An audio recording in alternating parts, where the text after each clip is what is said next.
Kalau untuk payment dari klien itu dua-duanya, bisa ke saya, bisa ke si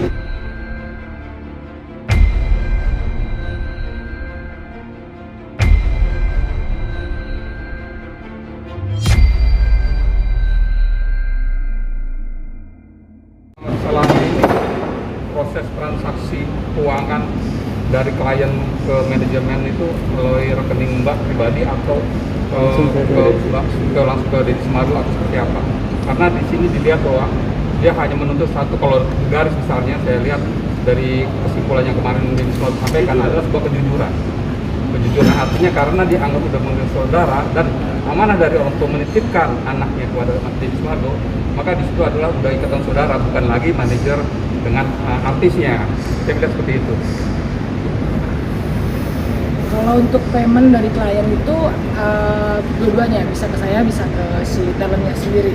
Ada beberapa talent yang nggak punya NPWP, udah pasti ke saya, karena kan harus bayar pajak kayak gitu. Terus untuk masalah papa saya juga mau nambahin dari, maksudnya tadi pernyataan lawyer, saya mau nambahin secara pribadi. Deddy Sumargo itu bertemu sama papa saya cuma 2 kali. Yang pertama, pertemuan pertama itu di waktu dia ada event of air di Surabaya. Kebetulan papa saya waktu itu lagi di Surabaya, saya pertemukan. Karena apa? Karena dia sudah melakukan hal di luar batas terhadap saya. Papa saya mengetahui papa saya akan bertindak. Saya bilang jangan, nanti aku kenalin, sekalian dia mau minta maaf. Jadi di Surabaya itu pertemuannya adalah dia meminta maaf kepada papa saya telah melakukan hal-hal di luar batas terhadap anaknya gitu. Terus yang kedua itu pertemuan waktu saya menikah tahun lalu, Agustus 2020.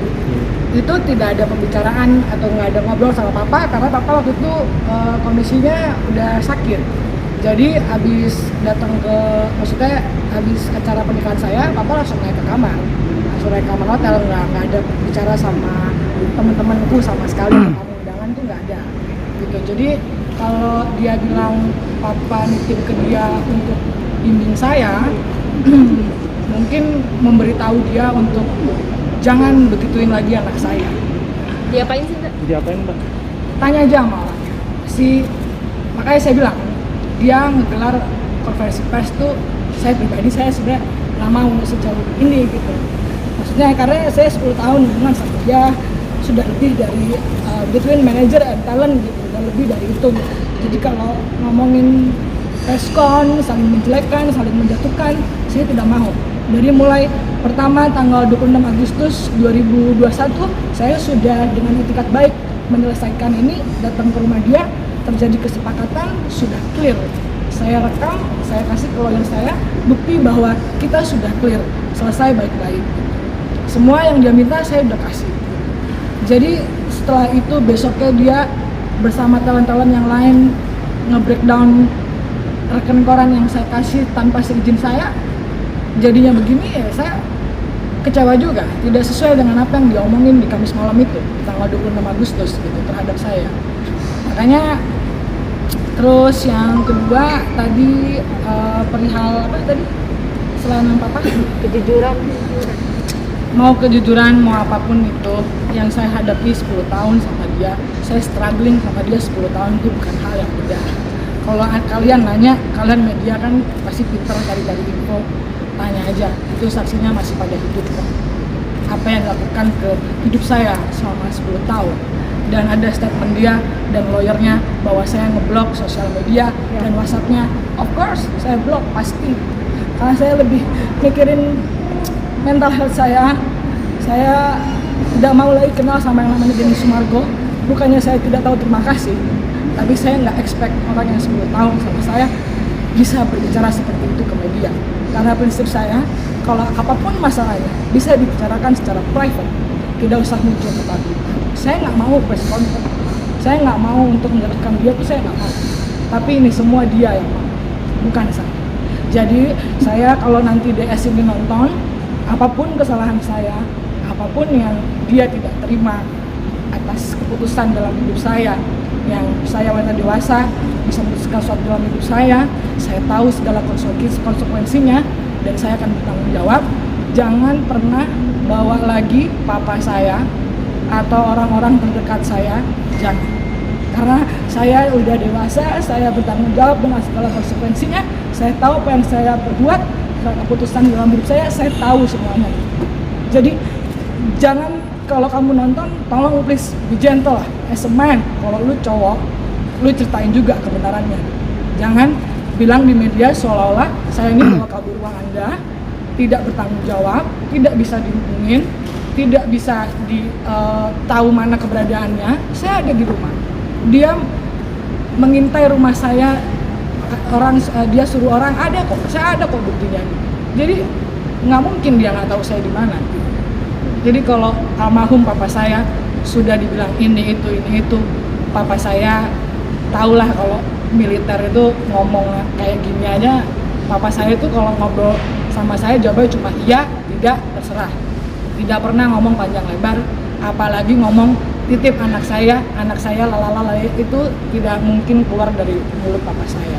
Tapi kalau papa saya mengingatkan dia, jangan begitu lagi anak saya, karena dia akan bertindak, itu pasti disampaikan. Dan dia tahu dia swipe papa dia, makanya minta maaf. Mbak Ditya, terkait kemarin kan Mas Densus sempat datang ke rumah, katanya tidak izin masuk ke rumah Mbak Ditya gitu. Dan sempat ada beberapa teman-temannya juga yang katanya mendengar kabar bahwa ada adanya isu kekerasan. Itu benar, gimana sih Mbak? Kalau untuk yang dia sampaikan teman artis atau berita di luar sana yang bilang saya menyampaikan info atau ada info, saya tidak menyampaikan ke siapapun gitu. Tapi kalau Anda tanya dia datang ke rumah saya apa tidak, ya dia datang gitu. Jadi kalau mereka semua melakukan hate speech di sosial media dengan merugikan nama baik saya, menjatuhkan karir saya juga sudah sabar gitu. Saya tidak pernah membalas, saya tidak pernah menanggapi, tidak pernah. Saya selalu upload kesibukan saya, kerjaan saya, karir saya tidak pernah menanggapi hate speech yang mereka lakukan. Bella, Gary, Denny Sumargo, ibunya Denny Sumargo, saya rekam semua kok. Sampai ibunya bilang, ini semua terinspirasi dari papanya dia, saya melakukan hal ini. Nggak ada hubungannya papa saya.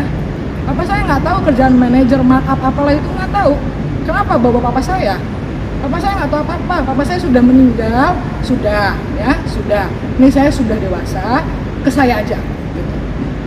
Jelek-jelekin saya di sosmed, saya juga tidak nangkep. Bukan mainan saya seperti itu, menjatuhkan karir dia. Ada kasus kekerasan itu benar Ada atau pemukulan atau gimana sih Mbak? Kekerasan, pada saat tanya itu orang aja. Kalau di rumah nggak ada. Cuma kalau tadi saya bilang dia ada sempat tidak ada itikat baik, ya sekarang dibalikin aja. Kalau mereka mau itikat baik sama saya, ngapain datang ke rumah saya ber-12 orang? Under pressure semua karyawan saya di dalam rumah. Saya tidak ada di rumah.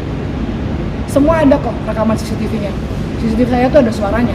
Jadi apa yang mereka bicarakan dalam rumah saya itu semuanya terekam. Dan kalau bertamu disediakan oleh pembantu saya membukakan pintu, gembok pagar, dan under pressure yang datang 12 orang, ya gimana dia nggak takut? Pasti dia takut, dia persilakan masuk. Kalau nunggu saya, ya nunggu aja di bawah. Ngapain ke atas ruang privasi saya? Buka-buka pintu kamar saya, foto-fotoin tas saya, sepatu saya, masuk ke kamar tamu, ke kamar studio. Ngapain? Itu kan nggak boleh. Kalau mau nunggu aja di ruang tamu, gitu. Jangan ke atas. Itu semua ada, saya punya kok rekamannya. Tapi apakah akan melaporkan kepada pihak berwajib terkait hal itu? Aku serahin ke lawyer aja. Cuma intinya untuk masalah Denny Sumargo, menurut saya sudah clear dan itu sudah ada pembicaraan tanggal 26 Agustus, Kamis jam 8 malam sampai malam banget. Itu saya sudah selesai. Terus untuk yang Bella ada outstanding yang belum terbayarkan oleh saya dan juga oleh pacarnya Gary Giriansyah belum bayar ke saya selama 2 tahun lebih senilai 254 juta. Dan Bella kerugian yang dibilang yang outstanding belum terbayarkan itu ada 100 lebih kan. Ya, jadi intinya untuk ketiga talent ini sebelum melaporkan saya dan memberi kuasa hukum ke lawyernya, mereka itu sudah ganti kontak person saya kalau Bella sama Gary 3 bulan sebelum kasus itu terjadi. Tidak bicara dulu sama saya. Jadi kalau ngomongin etikat baik, bisnis, bekerja antara manajer dan talent, itu jangan ngomong di head speech sosmed seakan-akan saya ini bodoh dan lain-lain.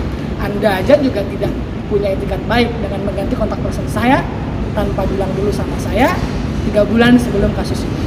Terus Anda bilang sekarang saya ini manajer Anda. Saya aja udah nggak anggap Anda gitu, dengan udah menghapus. Begitupun Deddy Sumargo sebelum kasus ini sudah mengganti kontak person saya tanpa bilang dulu sama saya. Saya tahu semua dari klien yang telepon saya.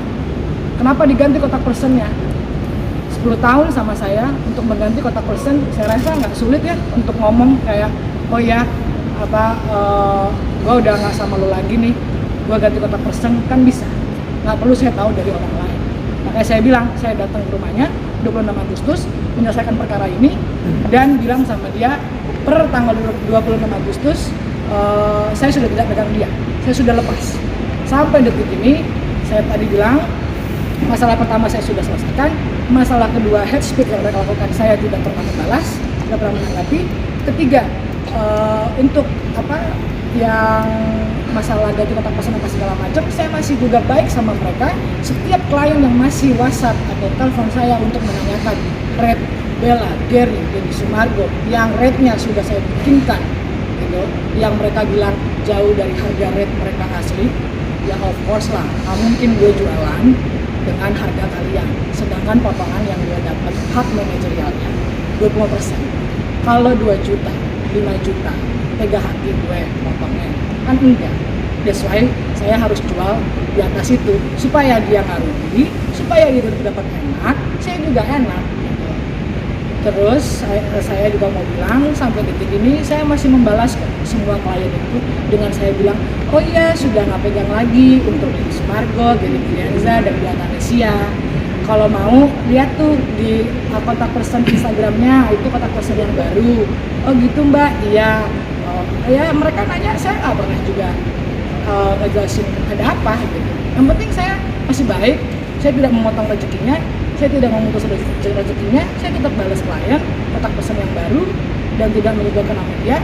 Ya udah, kalau buat saya balik lagi, saya tidak mau preskon ini untuk menjatuhkan dia, tapi kalau dia mau mulai, dia yang ini yang dia inginkan, ya sudah, mau gimana? Karena saya harus mikirin orang terdekat saya untuk saya bisa speak up seperti sekarang ini, karena 1 bulan ini saya sudah sadar, saya sudah terima semua gitu. Dan para netizen membuli saya selama sebulan lebih. Yang paling bikin saya sakit hati itu kalau mereka komen di foto papa saya